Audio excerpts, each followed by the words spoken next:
Hello guys, good morning. Good morning Canada. Good evening Philippines. Ah, Lalabas po ako ngayon, bibili ng gagawing suman at ipapakita ko po sa inyo kung paano tayo gumawa ng suman mamaya. Sige, tayo na. Kaya ganito ang suot ko ngayon dahil malamig. At tayo mamamalingke ng gagawing suman mamaya. Papakita ko po sa inyo kung paano tayo magluto. Iba ang lasa yung suman dito at saka doon sa dyan sa atin sa Pilipinas, kasi po ang gagamitin ko pong niyog ay yung dilata, hindi yung fresh coconut milk. So tara, samahan nyo ako.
tayo ng pangtali doon sa gagawin nating suman.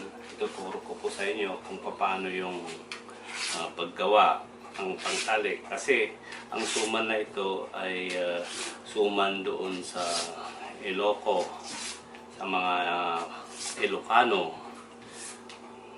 Habang pinapakuluan po natin yung gata, gagawa na po tayo ng pantali.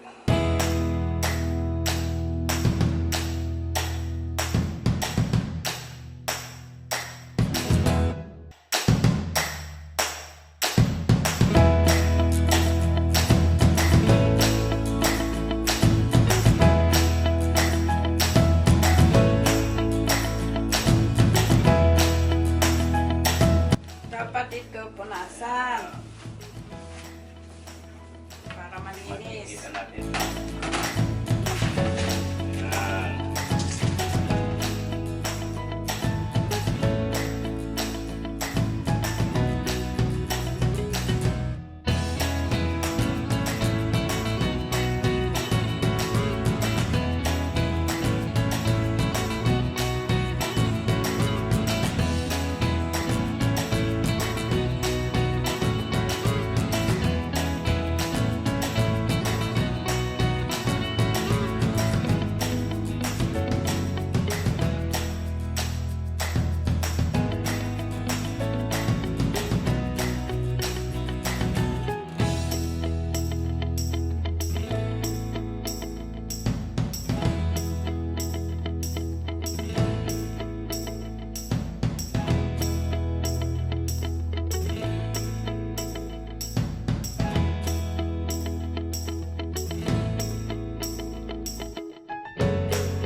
Lagyan na po natin itong malagkit, dahan-dahan, para hindi matapon, dahil bawat butil ng malagkit ay mahalaga.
Yan na po siya. Katapos na. Nakagawa kami ng 51 pieces na suman. Okay. Ngayon, ang gagawin po natin ngayon ay stem ng 3 oras.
SUMAN.